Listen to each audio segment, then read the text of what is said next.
CB650R. Yeah! Sobrang enjoyable niyang gamitin. Let's go!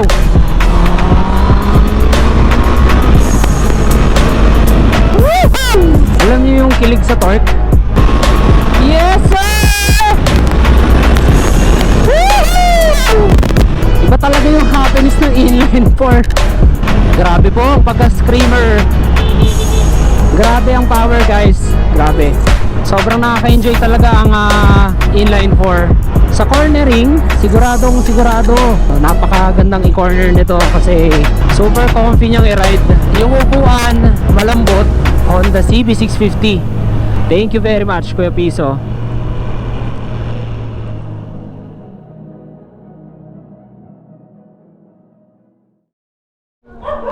Alright. Ayan si Domo. Ito yung ating re-reviewin. Ay, asa yung susi nito? Parang mas magaan pa to sa motor ko. Good deal. CB650 palit sa Dominar. Add na lang ng Habayanas. Ilang Habayanas yun?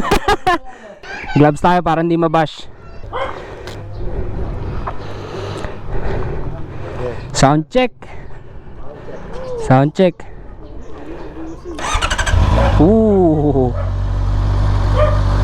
Taba nung tunog niya oh. Taba. Okay. Test drive natin konti.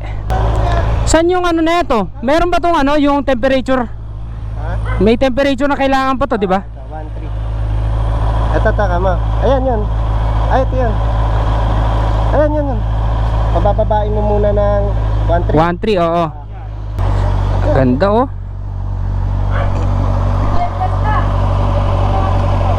Wow. O yan yung may-ari ng CB650. Kaya Biso. Pogi oh. At ito ang kanyang Honda CB650R 2021 no? Yes sir, Lord. Yes sir. So ito ang pinakaunang inline 4 natin na mare-review. Alright, let's go. Ang smooth. Wow. Parang medyo against the light. Ang smooth.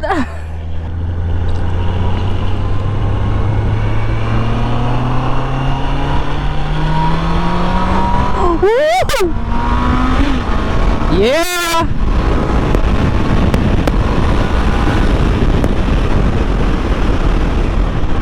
Yes sir. Woo! Iba talaga yung happiness ng inline 4. So merong open space dito, mga 1 kilometer daw. Reviewin natin yung specs nito no. Napakagandang ano nito, beginner bike nito para sa mga mag-upgrade dyan at sa mga first time gustong magka-motor, gustong umi-straight sa big bike, ito dapat first choice nyo ito. Wow. Woo. Ayan. Huwag na nating patayin. Quick review lang sa specifications nito. Unahin natin yung kanyang presyo. Honda CB650R, isa siyang naked neo retro style. Meron siyang presyo na 500, 1,000. So inline 4, 16 valves, 4 stroke, double overhead cam, 6 speed, syempre chain. Suspension niya sa harapan 41mm Showa. SFFBP ito separate function fork big piston.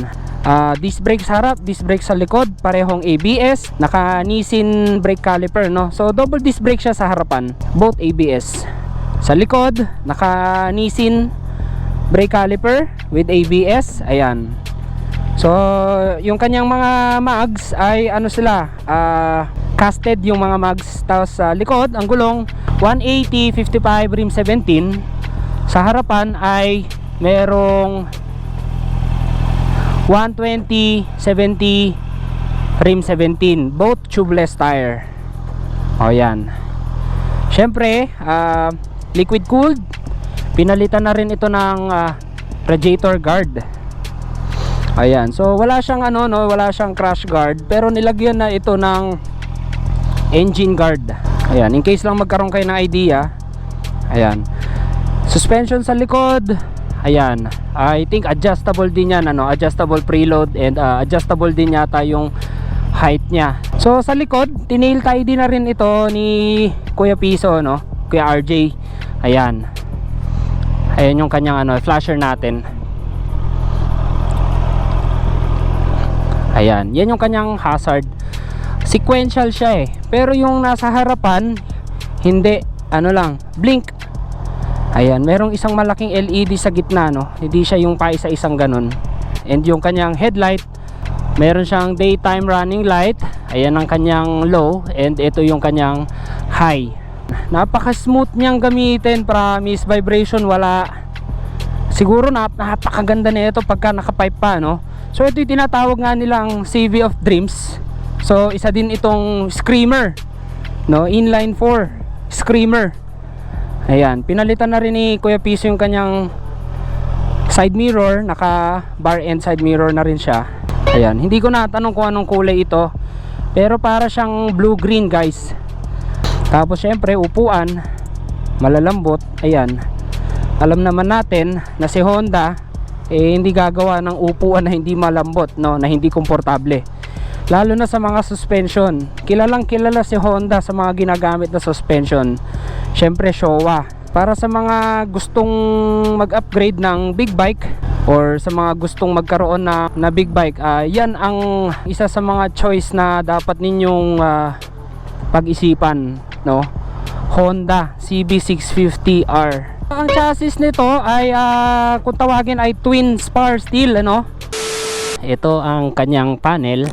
Titignan din natin yung kanyang instrumentation. Ako, nalaglag pa yung susi. So ito yung kanyang susi. Ayan, merong logo ng Honda. Dito sa kanan, andito yung ating syempre throttle, side mirror, front brakes, brake fluid, kill switch, and electric starter button. So meron tayo ditong TFT display. Ayan, wala siyang nakalagay na HISS dito, or yung para sa security ng motor na to, in case na sinusubukan nilang kalikutin yung susian, or pag gustong nakawin, yun ay isa sa mga security nitong motor. Ayan, so meron tayo dito sa kanan mga indicators: neutral, high beam, oil, check engine, ABS, and yung HISS. So meron tayo ditong temperature gauge, yung ating speedometer. Meron tayo ditong digital RPM. Then meron din tayo ditong digital tachometer, para din siyang analog pero digital na siya. Gear indicator, fuel gauge. Ayun, makikita nyo naman. Ayan, average consumption. So ito yung mga niya. Meron siyang time.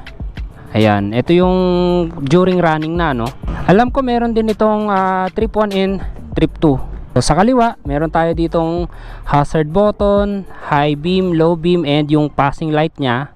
And dito sa babang button, horn, flasher, left and right. Ano ba tong T na to? Traction control. Traction control. So may traction control pala siya. Ayan, pwedeng naka-on, pwedeng naka-off. Ayan, i-on lang natin. And yung ating clutch and side mirrors. So yun lang, at i-test drive na natin siya ulit pabalik, So hindi ko sure yung laman ng fuel tank niya. Lalagay ko na lang dyan sa screen. Ayan, at kung mayroon pa kayong mga ibang katanungan dito sa motor na to, mag-comment lang kayo dyan sa comment section natin sa ibaba, at sasagutin ko yan agad-agad, So sound check.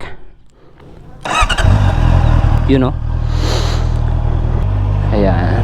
So si Sir Troy merong height na 5'6", at abot ko naman pareho yung sahig. Ayan, tignan nyo. Kung sa kaliwa ko ay nailalapat ko lahat ng paa, sa kanan kalahati. So tansya ko rito meron itong 780 or 790 mm sa seat height, pero ilalagay ko na rin dyan pati yung sukat ng kanyang wheelbase and everything. Ayan, ang laki ng kanyang handlebar. So nilagyan na rin ito ni Kuya RJ ng Motowolf cellphone holder, Alright, let's go.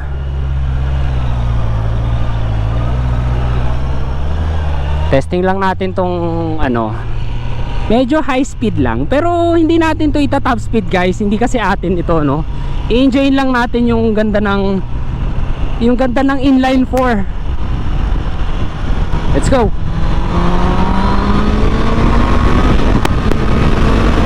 Woohoo! Grabe. Ay, kinilig na naman ako. Alam niyo yung kilig sa torque? Grabe, grabe ang kilig sa torque. Let's go.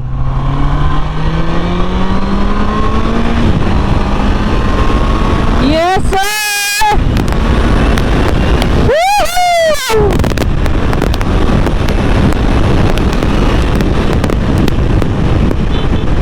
Grabe ang kilig mga sir. Sobrang enjoyable niyang gamitin. Grabe ang power guys. Grabe. Sobrang nakaka-enjoy talaga ang inline 4. Ang downside lang talaga nitong naked bike na to ay yung kanyang engine heat. Hindi ko pa nararamdaman sa binte, pero pag mga long ride sigurado mararamdaman nyo ito, lalo na pag hindi nakapantalon. Sa cornering, siguro napakagandang i-corner nito kasi ang lalaki ng mga gulong, 120 sa harap, tas 180 sa likod. So sa consumption, alam naman natin na kapag ka 400cc pataas, ang consumption ng mga bike na ito ay nagre-range mula 25 kilometers per liter or mas mababa pa, no? At umaabot ng 30 kilometers per liter kung ikaw ay matipid gumamit. Sa wind drag niya, syempre meron kasi wala naman tong visor na mataas. Anyway, goods lang kasi ganun talaga it's a naked bike Sa handling, goods ito kasi maliit lang ang handlebar. Tapos hindi matagtag yung, alam niyo yun, yung play. Hindi matagtag yung play ng front shock. So mababa lang yung chance dito na kapag nakaldag kayo, mabitawan nyo yung handlebar, ano. At saka sa pagliko-liko niya, maganda grip nito kasi naka Metzeler tire. Madali lang pakilusin. Okay, so bayan na to. Balik na tayo.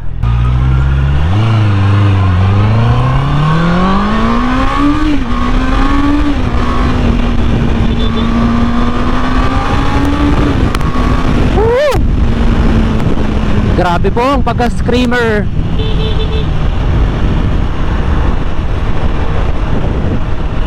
Isa pa palang nakakalito dito guys, yung kanyang traction control.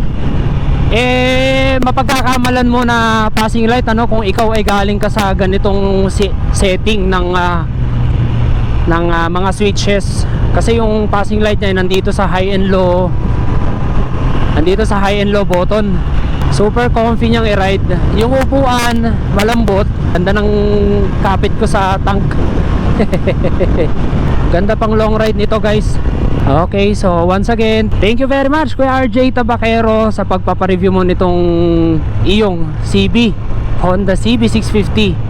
So ang tagal ko ring hinintay ito para ma-schedule niya akong ma-review ko to, no. Thank you very much Kuya Piso. Okay, so bago ko tapusin itong ating vlog, ayan, thank you sa ating mga sponsors. At sa halagang 500 plus thousand, meron ka ng 650cc na maraming features. Dito ba? Tama ba? Ayan, inline 4, may traction control, ABS, sleeper clutch, ayan, at marami pa. Showa suspension. Alright, napakagandang Neo Retro. Yan. So yung ilaw niya, ito, i-high natin. Ayan, passing light. Alright, so once again, sound check tayo. Tatanggalin ko yung microphone, ha.